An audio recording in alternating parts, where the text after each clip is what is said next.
যে বিষয়ে আমি আজকে একটু কথা বলতে চাই সেটি হলো, আমরা সবাই জানি কোরআনে হাকিমে আল্লাহ রাব্বুল আলামিন বান্দার আমলের পরিমাপ করার কথা ঘোষণা দিয়েছেন। আমরা যত কাজ করি, ভালো কিংবা মন্দ, এই আমলগুলোকে আল্লাহ রাব্বুল আলামিন পরিমাপ করবেন। আমল গণনা করা হবে না, কিন্তু মাপা হবে। মানুষের কর্ম বা আমল বা কাজ ভালো হোক কিংবা মন্দ হোক, একসময় পৃথিবীর মানুষ এটা কিভাবে মাপা হবে, পরিমাপ করা হবে সেটা বুঝতে কষ্ট হতো। কারণ পরিমাপের যে যন্ত্রগুলো ছিল সেগুলোতে মানুষের আমলকে পরিমাপ করার কোনো প্রক্রিয়া, পদ্ধতি বা উপায় ছিল না। কোরআন বলেছে পরিমাপ করা হবে। সাহাবীরা ঈমান এনেছেন, তাবেঈরা ঈমান এনেছেন। কিভাবে আবার পরিমাপ করা হবে? কারণ পাল্লায় তো আমলের মতে এই ধরনের বিষয় যেগুলো ধরা যায় না, ছোঁয়া যায় না, এগুলো তো উঠানো, পরিমাপ করা, এগুলোর অস্তিত্ব দিয়ে সেগুলোকে ওজন করা, এটা তো তখনকার মানুষের কাছে সম্ভব কোনো বিষয় ছিল না। কিন্তু বলেছেন আল্লাহ তাআলা, বর্ণিত হয়েছে কোরআনে কারীমে, অতএব পরিমাপ হবে। তার প্রক্রিয়া, তার পদ্ধতি হয়তো আমাদের জানা নেই। আজ পৃথিবীতে অনেক কিছুর পরিমাপ মানুষ করে। জ্বর মানুষ মাপে, অন্য অনেক কিছু মানুষ মাপে। আল্লাহ তাআলা সেই টেকনোলজি মানুষকে দিয়ে দিয়েছেন। এখন আমাদের জন্য বুঝতে সহজ হয়েছে যে বান্দার আমলকেও আল্লাহ রাব্বুল আলামিন পরিমাপ করবেন। এটা কঠিন বা অসম্ভব কিছু নয়। দুনিয়ার মানুষই অনেক কিছু মাপতে পারে, সেখানে আল্লাহ রাব্বুল আলামিন মানুষের এই বিবেকের সৃষ্টিকর্তা, তার দ্বারা অসম্ভব বলতে কোনো কিছু। মুহতারাম হাজিরিন, আমল যেহেতু মাপা হবে, অতএব আমরা আমল সংখ্যা বাড়ানোর চাইতে আমলের কোয়ালিটি এবং আমলের মানকে উন্নত করার চেষ্টা করতে হবে, একজন আখিরাতের পথিক হিসাবে, জান্নাত প্রত্যাশী মানুষ হিসেবে। কারণ আমলকে আল্লাহ তাআলা গুনবেন না, আল্লাহ তাআলা পরিমাপ করবেন। অতএব কে কত ওয়েটফুল, কে কত ওজনী আমল করতে পারছেন, এটা হলো সবচেয়ে গুরুত্বপূর্ণ বিষয়। এজন্য কোরআনে কারীমে আল্লাহ বলেছেন, ফামান ইয়ামাল মিসকালা যাররাতিন খায়রান ইয়ারাহ। কেউ যদি একেবারে যাররা পরিমাণ কোন ভালো কাজ করে, তো এই ভালো কাজের বিনিময় সে আল্লাহর কাছে দেখতে পাবে কিয়ামতের দিন। আর যদি যাররা পরিমাণ খারাপ কাজ করে, সেটার শাস্তি, সেটার পরিণতিও তাকে ভোগ করতে হবে। দুনিয়ার কোনো কিছুই আল্লাহ রাব্বুল আলামিনের সেই মিজানের পাল্লা এড়াতে পারবে না, সেটা হোক ভালো কিংবা মন্দ। মুহতারাম হাজিরিন, যেহেতু আমল পরিমাপ করা হবে, সেজন্য আজ আমরা এমন 5টি আমলের কথা আপনাদের সঙ্গে শেয়ার করতে চাই, এমন 5টি বিষয়ের কথা শেয়ার করতে চাই যে বিষয়গুলো কিয়ামতের ময়দানে মিজানের পাল্লায় সবচেয়ে ভারী হবে, ওয়েটফুল হবে। এই ওয়েটফুল আমলগুলো যেগুলো আমাদের মিজানের পাল্লাকে অনেক বেশি ভারী করবে, তোমার থেকে সর্বপ্রথম যে আমলের কথা বলবো সেটা হলো তাহলিল বা লা ইলাহা ইল্লাল্লাহ। আল্লাহর একত্ববাদের সাক্ষ্য যদি কেউ দেয়ার মতো, আর সেটি গ্রহণযোগ্য হওয়ার জন্য অবশ্যই রিসালাতের সাক্ষ্য লাগবে। তো এই ঈমান যদি কেউ সঠিকভাবে আনয়ন করে এবং তার ঈমানে যদি শিরকের কোনো আলামত লেশ মাত্র না থাকে, পিওর ঈমান যদি তার মধ্যে আসে এবং তাওহীদ যদি তিনি প্রতিষ্ঠা করতে পারেন, আল্লাহর এই বান্দার এই ঈমান তথা তাওহীদের এই আমলটি, এই বিষয়টি মিজানের পাল্লাকে সবচেয়ে বেশি ভারী করবে ইনশাআল্লাহ। মুহতারাম হাজিরিন, এই প্রসঙ্গে নবী করিম সাল্লাল্লাহু আলাইহি ওয়াসাল্লামের একটি বিখ্যাত হাদিস সহিহ বুখারীতে বর্ণিত হয়েছে। তিনি বলেছেন, কিয়ামতের ময়দানে একজন ব্যক্তিকে ডাকা হবে। আল্লাহ সুবহানাহু ওয়া তাআলা ডাক দিবেন। ডাক দিয়ে তার যত কর্মকাণ্ড আছে পৃথিবীতে, তার জীবদ্দশা সে করেছে, এগুলো সব লিপিবদ্ধ করা হয়েছে। এবং সে লিপিবদ্ধ করা দপ্তরগুলো 99টি দপ্তরে পরিণত হয়েছে। তার একটির এক প্রান্ত দেখা গেলে আরেক প্রান্ত চোখ যতদূর যায় তত বড়। এরকম বড় বড় খাতায়, দপ্তরে তার সমস্ত আমলনামা লেখার পর, আল্লাহর ফেরেশতাগণ লিপিবদ্ধ করার পর, আল্লাহ তাআলা তাকে ডেকে বলবেন, তোমার আমলনামাতে যত কিছু লেখা আছে, তুমি কি সব কিছু তোমার কর্ম হিসাবে স্বীকার করো, নাকি আমার লেখকরা কোনো ত্রুটি করেছে, জুলুম করেছে, অবিচার করেছে, বাড়িয়ে লিখেছে তোমার ব্যাপারে? তোমার মন্তব্য কি? আল্লাহ রাব্বুল আলামিন আহকামুল হাকিমিন তিনি সবচেয়ে বড় বিচারকদের বিচারক, সবচেয়ে বেশি ন্যায় বিচারের দণ্ড তিনি প্রতিষ্ঠা করবেন। দুনিয়াতে কোনো বিচারক তার জাজমেন্টে ভুল করতে পারেন নিজের বোঝা ভুলের কারণে, এভিডেন্সের ত্রুটির কারণে বা নানা কারণে, কিন্তু আল্লাহ রাব্বুল আলামিনের কাছে তার সবগুলোর পুঙ্খানুপুঙ্খ বিচার হবে এবং কোনটি কেউ সেখানে লুকাতে পারবে। তো আল্লাহ সুবহানাহু ওয়া তাআলা সেদিন এই বান্দাকে ডেকে বলবেন যে তোমার বক্তব্য কি, তোমার এই কর্মকাণ্ডগুলোকে তুমি স্বীকার করো নাকি আমার লেখকরা তোমার নামে বানিয়ে বানিয়ে লিখেছে। সুবহানাল্লাহ, আল্লাহ তাআলা আহকামুল হাকিমিন। বান্দার বক্তব্য নেওয়ার প্রয়োজন ছিল না, কিন্তু বান্দাকে আল্লাহ রাব্বুল আলামিন তার মুখ থেকে স্বীকারোক্তি নিচ্ছেন যে বান্দা, আল্লাহ রাব্বুল আলামিন জুলুমকে নিজের উপরে হারাম করেছেন। তিনি বলেছেন ইন্নী হারামতু যুলমা আলা নাফসি, হাদিসে কুদসিতে আসছে আমি নিজের প্রতি নিজে জুলুমকে হারাম করে রেখেছি, অতএব তোমরা একে অন্যের প্রতি জুলুম করবে না। জুলুমের মতো এত ভয়াবহ অপরাধ আরেকটি নেই যে দুনিয়াতে একটি জুলুম আখিরাতে বহুমুখী অন্ধকার হয়ে আবির্ভূত হবে। ভাইরা আমার, আমরা অনেকে অনেকের প্রতি জুলুম করি, স্বামী স্ত্রীর প্রতি, স্ত্রী স্বামীর প্রতি, মালিক শ্রমিকের প্রতি, শ্রমিক মালিকের প্রতি, প্রতিবেশী প্রতিবেশীর প্রতি, বাবা মা সন্তানের প্রতি, কিংবা সন্তান বাবা মার প্রতি, শ্বশুর শাশুড়ি পুত্রবধূর প্রতি, অথবা পুত্রবধূর শাশুড়ির প্রতি, শ্বশুরের প্রতি, ননদের প্রতি, দেবরের প্রতি। এভাবে আমরা যে যেখানে সুযোগ পাই অনেক সময় আমরা একে অন্যের প্রতি জুলুম করি। আল্লাহ রাব্বুল আলামিন জুলুমকে এত কঠিন ভাবে হারাম করে দিয়েছেন যে তিনি আল্লাহ, তার জন্য হারাম হালাল করার কেউ নেই, কিন্তু তিনি নিজের প্রতি নিজে হারাম করেছেন জুলুম করার।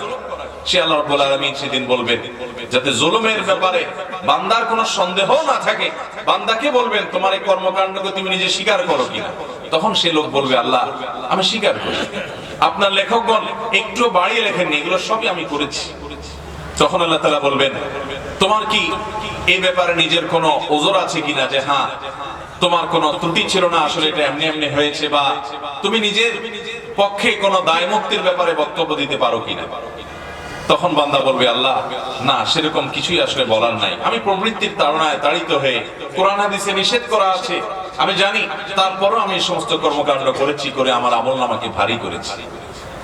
তখন এই বান্দা, তখন সে ভাববে যে আমার তো আজ রক্ষা নাই, জাহান্নাম ছাড়া কোনো পথ আমার সামনে খোলা নাই। আল্লাহ রাব্বুল আলামিন তখন বলবেন তবে একটা আমল তোমার আমার কাছে আছে।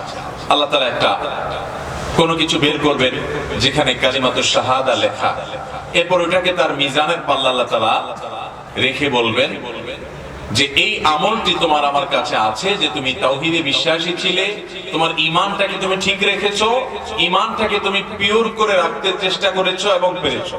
এই আমলটি যেহেতু আছে, আল্লাহ তাআলা ওইটাকে মিজানে পাল্লা দিবেন। তখন ওই 99টি দপ্তরের যে ওজন হবে, ওই শুধুমাত্র ছোট্ট চিরকুটের যে ওজন, সেটা 99 দপ্তরের চেয়ে অনেক ভারী হবে। মুহতারাম হাজিরিন, আল্লাহর প্রতি ঈমানটাকে যদি আমরা পিওর করতে পারি, বিশ্বাসটাকে যদি আমরা সেই জায়গায় নিয়ে যেতে পারি, তাহলে অনেক গুনাহ, অনেক অপরাধ থেকে আল্লাহ তাআলা আমাদেরকে মাফ করতে পারেন, সেই আশা আমরা জোরালো ভাবে রাখতে পারি। এজন্য ঈমানের ব্যাপারে আমাদের বিশেষ যত্ন নিতে হবে। দুঃখের বিষয় হলো আমাদের সমাজে ঈমানের যত্ন নেওয়া হয় না বললেই চলে। আমরা নামাজ ভঙ্গের কারণ জানি, ওযু ভঙ্গের কারণ জানি, ঈমান ভঙ্গের কারণ আমাদের দেশের ম্যাক্সিমাম মুসলমানরা আমরা জানি না। ঈমানটাকে আমরা নার্সিং করতে হবে, পরিচর্যা করতে হবে। কখন বিশ্বাস আমার থাকছে, কোন কারণে আল্লাহর প্রতি ঈমান হারা হয়ে গেছি আমি, এই বিষয়গুলো আমাদেরকে জানতে হবে। আল্লাহ তাআলা আমাদেরকে খাঁটি ঈমানদার হয়ে দুনিয়া থেকে যাওয়ার তৌফিক দান করুন।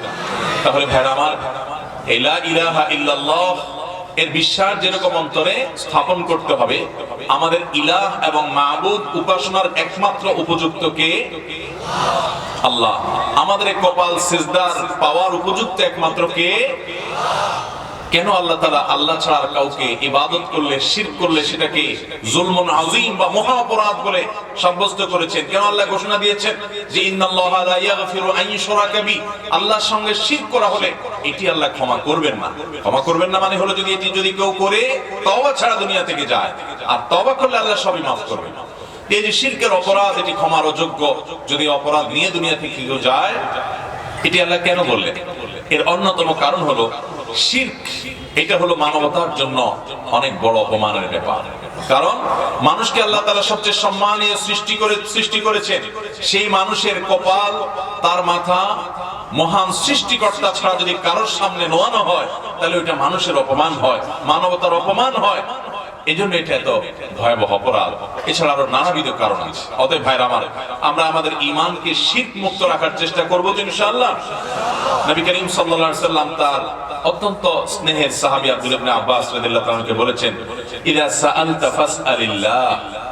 তিনি ডেকে আদর করে তার বাহনের পেছনে বসা ছিলেন আব্দুল্লাহ ইবনে আব্বাস রাদিয়াল্লাহু তাআলা, অনেক ছোট মানুষ ছিলেন। আদর করে বলেছেন, হে বৎস, কিছু কথা আমি তোমাকে বলবো, এই কথাগুলো মুখস্থ করবে, মনে রাখবে, আল্লাহ তোমাকে হেফাজত করবেন। এর ভিতরে একটি কথা ছিল, ইযা সাআলতা ফাসআলিল্লাহ। যখন তোমার কিছু চাওয়ার দরকার হবে অলৌকিক মহান সত্তার কাছে, একমাত্র আল্লাহ ছাড়া আর কোন অলৌকিক কোন ব্যক্তির কাছে তুমি চাইবে না, সেটা মৃত বা জীবিত কোন ব্যক্তি হবে। হ্যাঁ, লৌকিক চাওয়া যেটা, আপনি আমার কাছে চাইলেন একটা কলম, আমি আপনার কাছে চাইলাম একটা জিনিস, এটা ঠিক আছে, কিন্তু অলৌকিক চাওয়া যেটা, সেটা একমাত্র আল্লাহ ছাড়া আর কারোর কাছে চাওয়া যাবে। এমনকি সেটা কোনো কবরেও না, সেটা কোনো মাজারেও না, সেটা কোনো জীবিত মৃত অদৃশ্য ব্যক্তিও আমাকে সাহায্য করার কোনো ক্ষমতা সংরক্ষণ করেন না। ঈমানটাকে মজবুত করতে হবে। সেই সাথে আমার এই সিজদা, আমার এই দোয়া, আমার এই ইবাদত, আমার এই শপথ, আমার এই মানত, এই সবগুলো নিবেদন হবে শুধুমাত্র আল্লাহ তাআলার জন্য। এখানে আল্লাহর সাথে আর কাউকে শরীক সাব্যস্ত করা যাবে না। ভাইরা আমার, এজন্য এই ঈমানকে পাকা করার পাশাপাশি লা ইলাহা ইল্লাল্লাহ এই জিকির আমাদের বেশি বেশি করতে হবে। মুখে বেশি বেশি করে লা ইলাহা ইল্লাল্লাহ এই জিকিরকে উচ্চারণ করতে হবে। নবী করিম সাল্লাল্লাহু আলাইহি ওয়াসাল্লাম বিভিন্ন সময় বিভিন্ন সংখ্যকবার লা ইলাহা ইল্লাল্লাহ ওয়াহদাহু লা শারীকা লাহু লাহুল মুলকু ওয়া লাহুল হামদ ওয়া হুয়া আলা কুল্লি শাইইন কাদির পড়ার নির্দেশ দিয়েছেন। লা ইলাহা ইল্লাল্লাহ এই বাক্যের ওজন এত বেশি যে মিজানের পাল্লায় শত শত বদামল সম্বলিত দপ্তরকে নিচে নামিয়ে দিয়ে উপরে তুলে দিয়ে এটার ওজনকে ভারী করে ওই লোককে জান্নাতি করতে পারে। অতএব আমরা বেশি বেশি লা ইলাহা ইল্লাল্লাহ জিকির করব ইনশাআল্লাহ। একটি আমল আমরা পেলাম, সেটা হলো লা ইলাহা ইল্লাল্লাহ এর বিশ্বাসকে অন্তরে প্রগাঢ়ভাবে স্থাপন করে মুখে সেটার উচ্চারণ বারবার করে উচ্চারিত হবে। এই আমলটি মিজানের পাল্লায় অনেক ভারী আমল হিসেবে হাদিস থেকে আমরা জানলাম। কেউ যেন এই হাদিস থেকে আবার এটা না বুঝি যে তাহলে তো লা ইলাহা ইল্লাল্লাহ বিশেষ করে পড়লাম আর পাপাচার করতে করতে শত শত হাজার হাজার দপ্তর ভরায় ফেললাম, টেনশনের কোনো কারণ নাই। কারণ লা ইলাহা ইল্লাল্লাহ আমি বেশি বেশি বলছি, ওই লোকটাকে যেরকম আল্লাহ তাআলা একবার লা ইলাহা ইল্লাল্লাহ একটা চিরকুট লা ইলাহা ইল্লাল্লাহ দিয়ে তাকে রক্ষা করে দিয়েছেন, তাহলে আমার আর তো পাপ করতে টেনশনটা কোথায়? এই হিসাব করবেন কিনা? আবার কেন করবেন না? কারণ ওই ব্যক্তিকে আল্লাহ রাব্বুল আলামিন যে রহম করেছেন, আপনাকেও আল্লাহ তাআলা ঠিক একই রহম নিবেদন করবেন, এটা আপনি কিভাবে নিশ্চিত হলেন? এক। দ্বিতীয়ত হলো ওই আল্লাহর বান্দা ওই দপ্তরে যা ছিল তার বিপরীতে তার ঈমানটা সেরকম ওজনওয়ালা এবং পিওর ছিল। আপনার ঈমানটা সেরকম ওজনওয়ালা বা পিওর করার সুযোগ আপনি পাবেন, সেটা কোত্থেকে জানলেন? আল্লাহ রাব্বুল আলামিন একটি অপরাধের কারণে যদি কাউকে শাস্তি দিতে চান, সেটা দেওয়ার রাইট বা অধিকার তার আছে কি নাই? অতএব আল্লাহ রাব্বুল আলামিনের বান্দা হিসাবে অপরাধ করার, ঠান্ডা মাথায় পাপ করার, বেপরোয়া হওয়ার মতো দুঃসাহসিকতা আল্লাহর জমিনে আরেকটি নেই। ভাইরা আমার, কোন কারণে পাপ হয়ে গেছে, আপনার ভিতরে সেই বিবেচনা বোধ ছিল না, সেই উপলব্ধি ছিল না, আপনি আল্লাহর কাছে মাপ চেয়েছেন, এটা একটা ব্যাপার। কিন্তু ঠান্ডা মাথায় জেনে শুনে আপনি অপরাধ করে যাচ্ছেন। আল্লাহ তাআলা রহিম, আল্লাহ রহমান, আল্লাহ ওয়াদুদ, আল্লাহ গফুর, আল্লাহ সাত্তার, আল্লাহ বান্দার দোষ ত্রুটি ঢেকে রাখেন, আল্লাহ ক্ষমাশীল, আল্লাহ দয়ালু, আল্লাহ পরম মেহেরবান। আপনি এই নাম গুণবাচক নামগুলোর কথা জানেন। আপনি কি জানেন না আল্লাহ রাব্বুল আলামিনের এমন কিছু গুণবাচক নামও আছে যেগুলো আমাদেরকে সতর্ক হতে শেখায়? আল্লাহ রাব্বুল আলামিন তার পাকড়াও অত্যন্ত কঠোর হয়। তিনি যখন পাকড়াও করেন তখন সেখান থেকে রেহাই পাওয়ার কোনো সুযোগ থাকে না। আল্লাহ রাব্বুল আলামিন তার গুণবাচক নামের ভিতরে এমন এমন সতর্ক বার্তা আছে যেগুলো আমাদেরকে পাপ করা তো দূরের কথা, পাপের বা অপরাধের কথা চিন্তাও করতে আমাদেরকে কখনো অনুমোদন করে না। অতএব আমরা সে দুঃসাহস যেন না দেখাই, আমরা আমাদের জায়গা থেকে গুনাহ থেকে বাঁচার চেষ্টা করব আর ঈমানকে পাকা করব। আল্লাহ রাব্বুল আলামিন ইনশাআল্লাহ হেফাজত করবেন। নাম্বার 2, দ্বিতীয় যে আমলের কথা বলতে চাই, যেটি মিজানের পাল্লায় সবচেয়ে ওয়েটফুল আমল হবে, সবচেয়ে ভারী আমল হবে, মিজানের পাল্লাকে অনেক বেশি ওজনই করবে, আপনার নেক আমলের পাল্লাকে ভারী করে আপনাকে জান্নাতে যাওয়ার পথ সুগম করবে, সে আমল হলো আল্লাহর জিকির। বিশেষ করে সুবহানাল্লাহ, আলহামদুলিল্লাহ এবং একটু আগে লা ইলাহা ইল্লাল্লাহ জানলাম, সেই সাথে আল্লাহু আকবার, এই চারটি বাক্য সুবহানাল্লাহ, আলহামদুলিল্লাহ, লা ইলাহা ইল্লাল্লাহ, আল্লাহু আকবার। যত জিকির এবং দোয়া আছে আপনারা দেখবেন যে ঘুরে ফিরে এই চারটি বাক্যের ব্যবহার সবচেয়ে বেশি করতে বলা হয়েছে। এজন্য নবী করিম সাল্লাল্লাহু আলাইহি ওয়াসাল্লাম সহিহ মুসলিমের হাদিসে বলেছেন, আলহামদুলিল্লাহি তামলাউল মিজান। যদি কেউ আলহামদুলিল্লাহ বলে তো এটা মিজানের পাল্লাকে পরিপূর্ণ করে দিবে। আর যদি কেউ সুবহানাল্লাহি ওয়াল হামদুলিল্লাহ বলে তাহলে সেক্ষেত্রে আল্লাহ রাব্বুল আলামিন তাতে এই পরিমাণ সওয়াব দিবেন যে নবমণ্ডল এবং ভূমণ্ডল এর মধ্যকার জায়গাকে পরিপূর্ণ করে দিবেন। যদি একবার সে সুবহানাল্লাহি ওয়াল হামদুলিল্লাহি এইভাবে বলতে পারে, সেই কামনা বাক্যে এটার অর্থ বুঝে মহব্বতের সাথে আল্লাহ তাআলা যে মান এবং কোয়ালিটি চান সেই কোয়ালিটি নিশ্চিত করে, অতএব বেশি বেশি করে মহব্বতের সাথে ধীরস্থিরতার সাথে আমরা এই তাসবিহ তাহমিদ শুনবো। আমরা অনেকে সুবহানাল্লাহ পড়ি কিন্তু সেটা খুব হুলস্থুল করে পড়ি, সুবহানাল্লাহ সুবহানাল্লাহ সুবহানাল্লাহ, যেটা আল্লাহ তাআলার শানে, আল্লাহ তাআলার শানে যায় না, বরং বেয়াদবি হয় কোন কোন ক্ষেত্রে, যে আল্লাহর শানে তার পবিত্রতা জ্ঞাপন করছেন, হুলস্থুল করে তাড়াহুড়া করে করলে সেটা কখনো মানসম্মত হবে না। ভাইরা আমার, এই সম্পর্কে যে হাদিস একটা ইতিমধ্যে আমরা জানলাম যে আলহামদুলিল্লাহ এটা মিজানকে পরিপূর্ণ করে কিয়ামতের ময়দানে করবে। আর সেই সাথে সুবহানাল্লাহি ওয়াল হামদুলিল্লাহ এটা বান্দার আমলের মধ্যে এই পরিমাণ সওয়াব যোগ করবে যে নবমণ্ডল ভূমণ্ডলকে পরিপূর্ণ করবে। সেই সাথে বুখারীর একটা হাদিস আছে, আপনারা সবাই হাদিসটি কম বেশি হয়তো শুনেছেন, বুখারীর সর্বশেষ হাদিস। নবী করিম সাল্লাল্লাহু আলাইহি ওয়াসাল্লাম বলেছেন, কালিমাতানি খাফিফাতানি আলাল লিসান সাকিলাতানি ফিল মিজান হাবিবাতানি ইলার রহমান। দুটি বাক্য আছে যে বাক্যগুলো মুখে বলতে খুবই সহজ অথচ আল্লাহর কাছে খুবই প্রিয় আর মিজানের পাল্লায় অনেক বেশি ভারী হবে। সে বাক্যগুলো কি? সুবহানাল্লাহি ওয়া বিহামদি সুবহানাল্লাহিল আযীম, সুবহানাল্লাহি ওয়া বিহামদি সুবহানাল্লাহিল আযীম। মুহাব্বতের সাথে, আজমতের সাথে, আল্লাহর বড়ত্ব অন্তরে উপস্থিত করে বারবার করে আমরা এই বাক্য পাঠ করব, সুবহানাল্লাহি ওয়া বিহামদি সুবহানাল্লাহিল আযীম। অর্থাৎ আমি পবিত্রতা বর্ণনা করছি আল্লাহ রাব্বুল আলামিনের প্রশংসা সহকারে পবিত্রতা। সুবহানাল্লাহিল আযীম, আল্লাহ রাব্বুল আলামিন পবিত্র, মহান আল্লাহ পবিত্র, তার পবিত্রতা জ্ঞাপন করছে। যে সুবহানাল্লাহ, আলহামদুলিল্লাহ, এই বাক্যগুলোর ওজন এত বেশি যে নবী সাল্লাল্লাহু আলাইহি ওয়াসাল্লাম বলেছেন এগুলো মিজানে পাল্লা অনেক বেশি ভারী হবে। ঠিক একই ভাবে আরো বহু হাদিস এই মর্মে পাওয়া যায়। আমার মনে হয় দলিল বা প্রমাণ হিসাবে দুটি যথেষ্ট। তাহলে আমরা দ্বিতীয় আমলও পেয়ে গেলাম, সেটা হলো বেশি বেশি সুবহানাল্লাহ, আলহামদুলিল্লাহ, লা ইলাহা ইল্লাল্লাহ এবং আল্লাহু আকবার, এই বাক্যগুলো বেশি বেশি পাঠ করলে মিজানে পাল্লাকে অনেক বেশি ওজনী করে।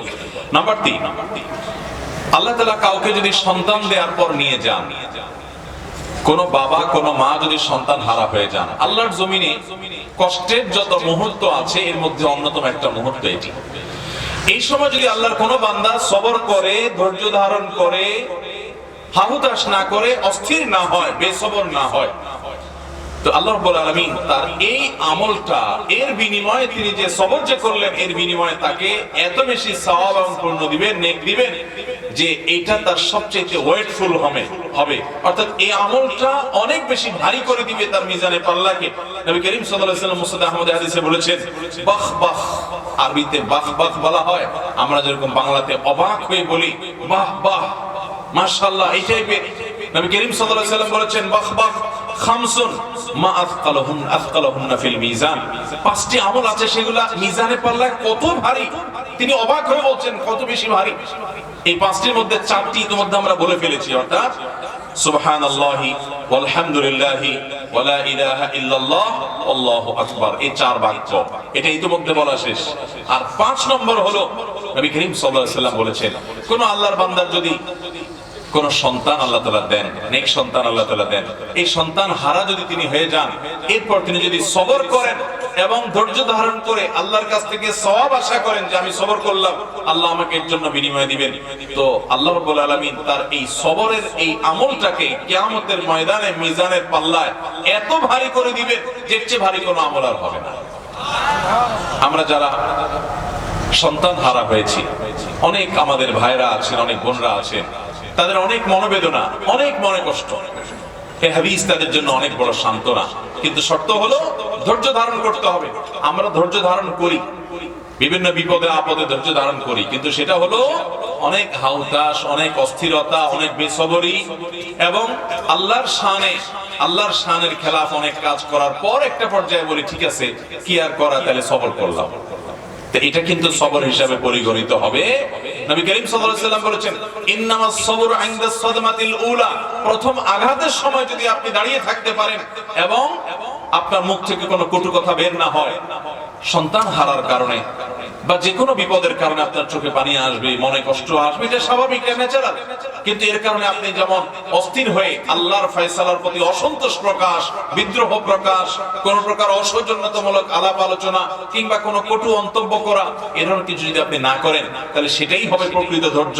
আপনি হাউতাশ করে টরে শেষে বলছেন ঠিক আছে কি আর করা, তাহলে সবরই করি, তো এই সবরের মূল্য আল্লাহর কাছে হবে।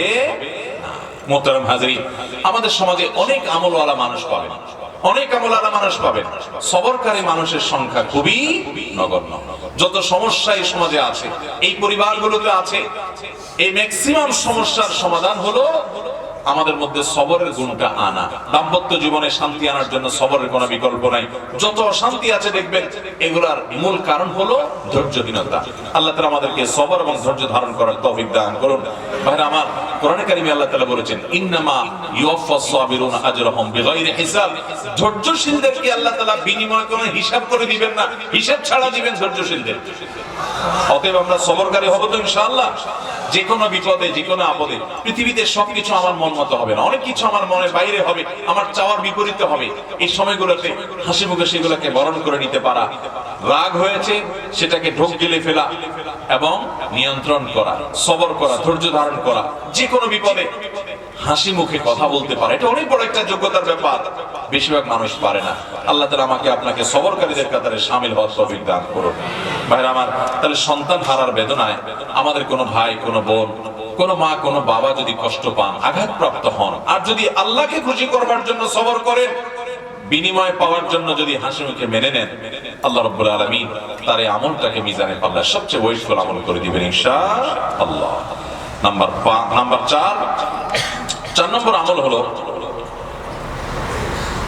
জানাজার পর যদি কেউ জানাজার নামাজ আদায় করে, জানাজার সালাত আদায় করার পর লাশের পেছনে পেছনে দাফন হওয়া পর্যন্ত যায়, কবরস্থান পর্যন্ত, এই সময়টুকু যদি সে দেয়, তাহলে এই ব্যক্তিকে আল্লাহ তাআলা সওয়াব দিবেন 2 কিরাত। নবী করিম সাল্লাল্লাহু আলাইহি ওয়াসাল্লাম বলেছেন যদি কেউ জানাজার সালাত আদায় করে তাকে 1 কিরাত সওয়াব দেওয়া হবে। আর যদি কেউ জানাজার পর লাশ যখন কবরস্থানে নেওয়া হয় তার পেছনে পেছনে যেতে থাকে এবং যেতে যেতে কবরস্থানে যায়, লাশ দাফন করার পর সে ওই লাশ দাফন করার পর কিবলার দিকে ফিরে ওই লাশের জন্য, মুর্দার জন্য আল্লাহর কাছে দোয়া করা,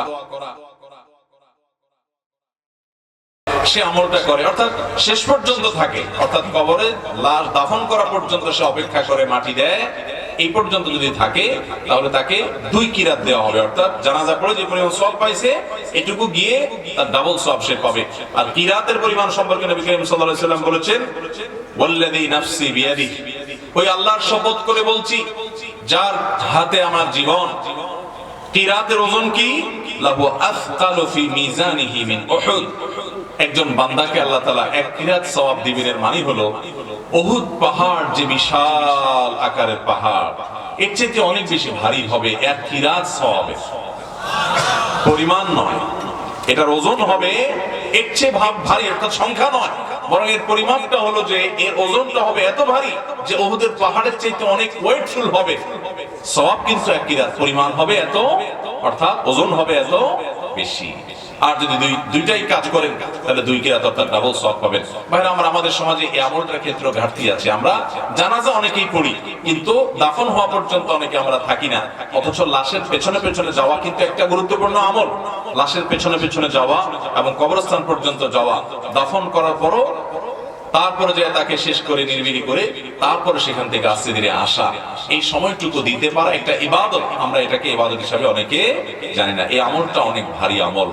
নাম্বার 5 এবং সর্বশেষ যে আমলের কথা বলতে চাই, সে আমলটা আজ আমাদের সমাজ থেকে শুধু বিদায় হয় নাই, এই আমলটার দুর্ভিক্ষ চলছে।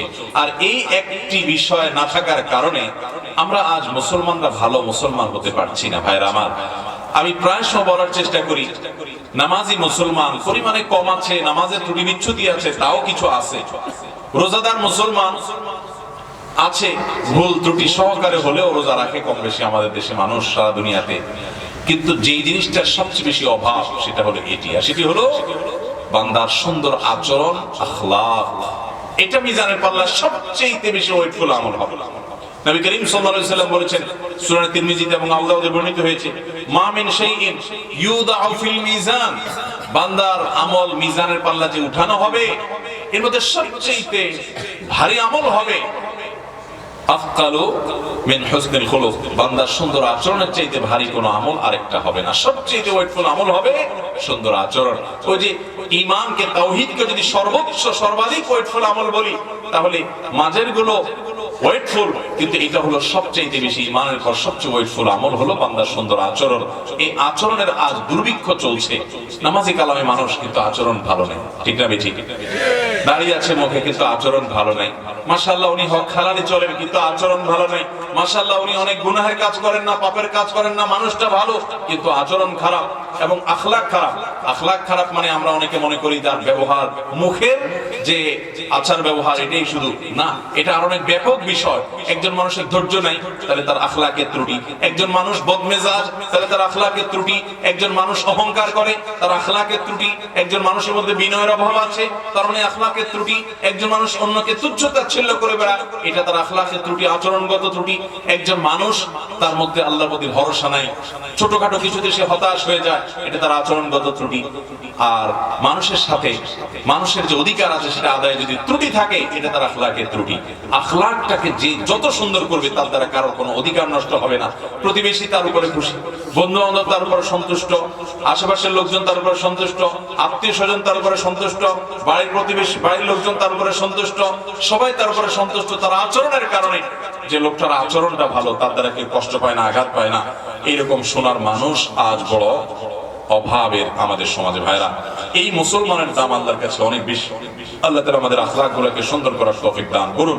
এই হাদিসের শেষ অংশে নবী সাল্লাল্লাহু আলাইহি ওয়াসাল্লাম বলেছেন, ওয়াইন্না সাহাবা হুসনুল খুলুক, আর সুন্দর আচরণওয়ালা মানুষটা লা ইয়াবলুগু বিহি দারাজাতা সাহিবিস সাওমি ওয়াস সালাহ, এই ব্যক্তির আচরণটার কারণে নফল নামাজ, নফল রোজা দিয়ে আমল নামা পরিপূর্ণ করে ফেলেছে, ওই লোকের সমপরিমাণ সওয়াব পেতে পারে, তার সমমর্যাদায় চলে যেতে পারে।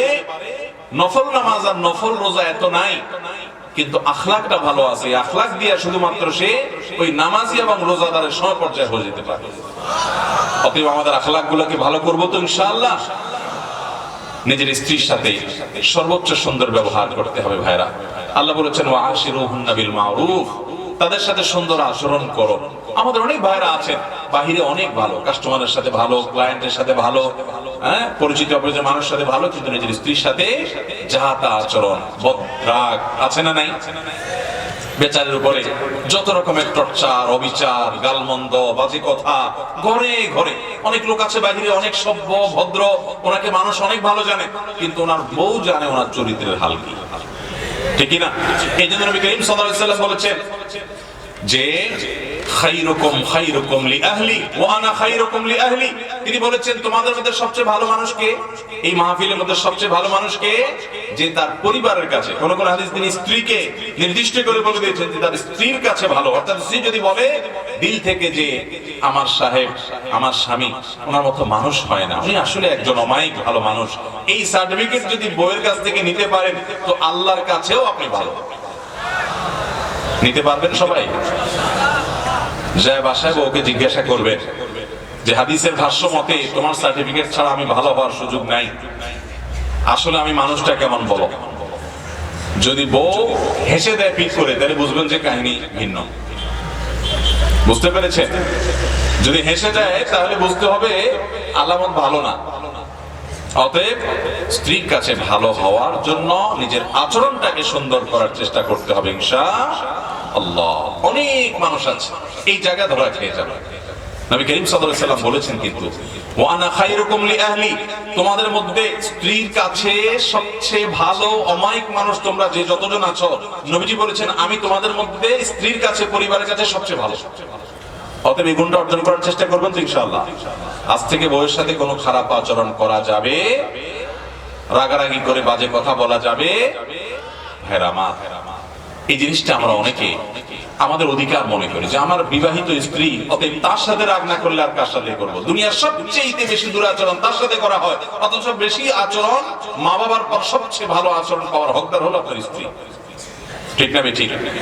অতএব আমরা আমাদের স্ত্রী তাদের সাথে সদাচরণ করবো। আমাদের বোনরা যারা শুনছেন, আপনাদেরও বলছি, আপনারা আপনাদের স্বামীর সাথে সদাচরণ করবেন। এই হাদিস শুনে শুধুমাত্র পুরুষদেরকে ধরবেন না যে হুজুর বলছে আমার সাথে সদাচরণ করতে, আর আপনি নিজে উল্টাপাল্টা করবেন, তা হবে না।